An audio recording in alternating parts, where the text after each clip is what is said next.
you down and make you pay for deadly Kabul attacks, Biden said. President Joe Biden vowed on Thursday to complete the evacuation of American citizens and others from Afghanistan despite the day's deadly suicide bomb attack at Kabul airport. You all know terrorists.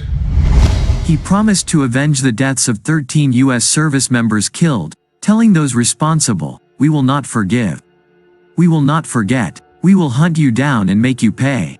Speaking with emotion from the White House, Biden said the Islamic State, IS, group's Afghanistan affiliate was to blame for the attacks, that according to Friday's latest estimates also killed at least 72 Afghans. He said there was no evidence they colluded with the Taliban, who now control the country. "We have some reason to believe we know who they are," the president said, adding that he had instructed military commanders to develop plans to strike IS assets, leadership and facilities. "We will respond with force and precision at our time, at the place of our choosing." General Frank McKenzie, the U.S. Central Command Chief, said more attempted attacks were expected. He said there were about 5,000 evacuees on the airfield Thursday awaiting flights.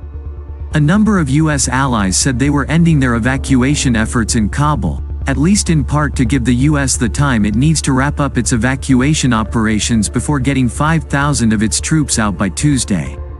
Biden said U.S. military commanders in Afghanistan had told him it is important to complete the evacuation mission.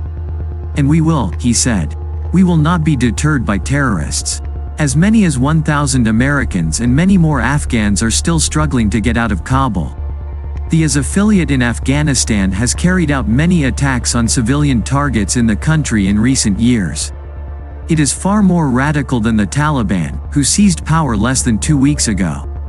In somber, sometimes halting remarks, Biden praised U.S. forces and asked for a moment of silence.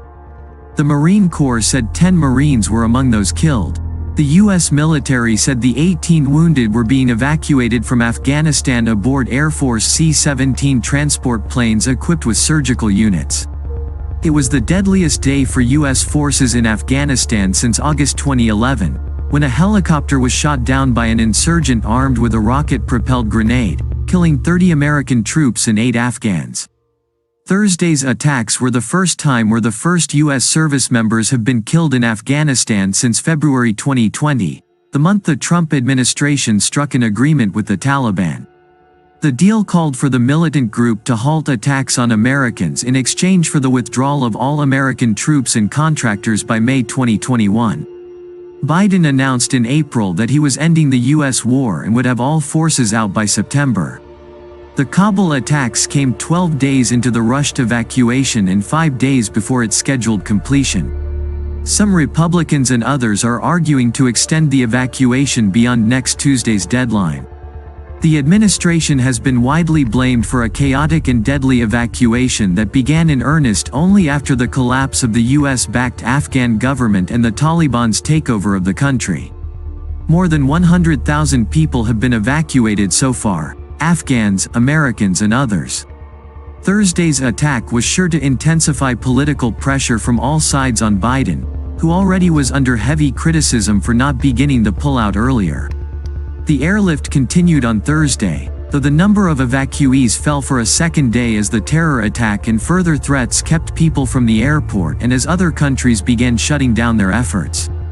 About 7,500 people were evacuated, a White House official said, between 3 a.m. and 3 p.m.